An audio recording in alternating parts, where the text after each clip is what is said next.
थे। कक्षा 7 प्रश्न संख्या 131। पाठ का नाम समय की सुरंग। बड़ी बड़ी लाल लाल आंखें, सिर पर घने बाल, वह पलक मारते ही दौड़कर गायब हो गया। मैं दौड़ा पर जाने वह कहाँ छिप गया था। तभी मेरी नजर छायादार शेड के नीचे कुएं पर गई। इस कुएं में तो नहीं छिप गया, मैंने सोचा। मैं लपक कर कुएं में टॉर्च की रोशनी फेंकी। देखा कोई जीव तेजी से उतर रहा है। कुएं की जगत पर बैठा बैठा मैं सोचने लगा। मैंने सोचा शायद भविष्य की इस दुनिया में दो तरह के लोग हैं। एक वे जो प्रकाश में धरती पर रहते हैं और दूसरे जो धरती के नीचे अंधकार में ही रहते हैं। मैंने यह बात एक युवती वीणा से इशारे में पूछी। उससे मेरा परिचय हो गया।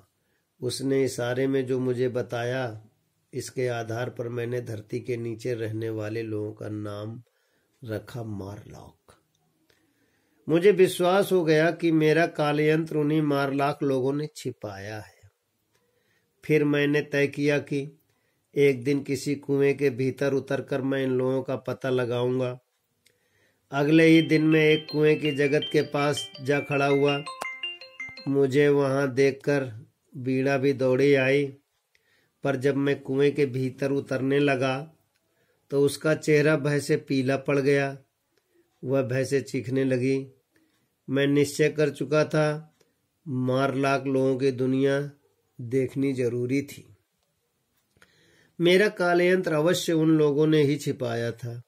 जब मैं कुएं के भीतर तेजी से उतरने लगा, थोड़ी देर बाद मैं धरातल पर पहुंच गया। मैंने माचिस की तीली जलाई तो एक सुरंग दिखाई दी। मुझे कई मशीनों के चलने की आवाज भी सुनाई दी। प्रश्न संख्या 131 में प्रश्न इस प्रकार बनते हैं।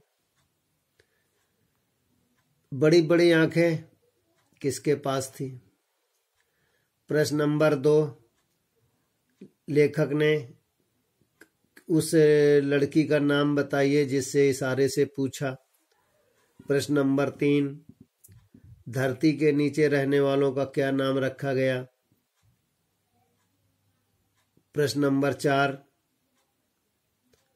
मैंने क्या अनुभव किया कि किसने कहाँ छिपा दिया? प्रश्न नंबर 5, दौड़ी दौड़ी जो लड़की आई उसका क्या नाम था? प्रश्न नंबर 6, मैंने क्या निश्चय कर लिया कि मुझे कहाँ जाना है? विद्यार्थी प्रश्न उत्तर लिखेंगे भी, याद भी करेंगे। प्रश्न संख्या 132, दिशा में आगे बढ़ा। थोड़ी दूर जाने पर मैंने देखा कि सुरंग खत्म हो गई और एक खुली जगह में तरह तरह की मशीनें लगी हैं। यह आवाज उन्हीं की थी। मुझे लगा जैसे मशीनों के पीछे मारलॉक छिपे हैं। माचिस की तीली बुझते ही अंधकार में वे सब मुझ पर टूट पड़ेंगे। मेरी आशंका सच निकली। माचिस की तीली बुझते ही वे सब शोर करते हुए मुझ पर टूट पड़े। मैंने तुरंत एक तीली जलाई। वे चीखते हुए पीछे हट गए। मौका पाकर मैं दौड़ा। सामने एक कुएं की सीढ़ियां थी। मैं उनके सहारे चढ़ने लगा और उन्हें किसी तरह धक्का देता हुआ मैं कुएं से बाहर आ गया। अब कोई खतरा ना था। चारों ओर दिन का प्रकाश था। प्रकाश में मारलॉक निकल नहीं सकते थे।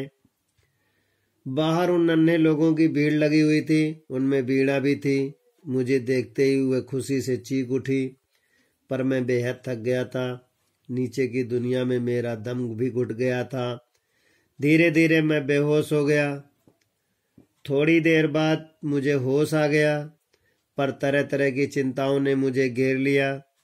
यह तो तय था कि मेरा कालयंत्र मारलॉक लोगों ने ही छिपा कर रखा था, पर कहाँ, पहले यह पता लगाना जरूरी था। अब मैं इसी उधेड़बुन में लगा रहता। एक दिन जंगल में घूमते घूमते मुझे दूर एक नीली इमारत नजर आई। मेरे मन में उत्सुकता जगी और मैं पंखदार मूर्ति की ओर लौट पड़ा। मेरा इरादा बीड़ा के साथ उस इमारत में जाने का था। बीड़ा मुझे मिल गई। वह उसे लेकर मैं नीली इमारत की ओर बढ़ चला। पैराग्राफ प्रथम और द्वितीय, प्रश्न संख्या 132 के प्रश्न इस प्रकार हैं। मशीनें जब सुरंग खत्म हुई तो मैं कहाँ पहुंच गया। तीली जलते ही क्या हुआ। तीसरा प्रश्न, तीली बुझते क्या हुआ। लेखक को बाहर कौन मिला। और अगला प्रश्न है, किस उधेड़ बिन में वो पड़ा रहा। विद्यार्थी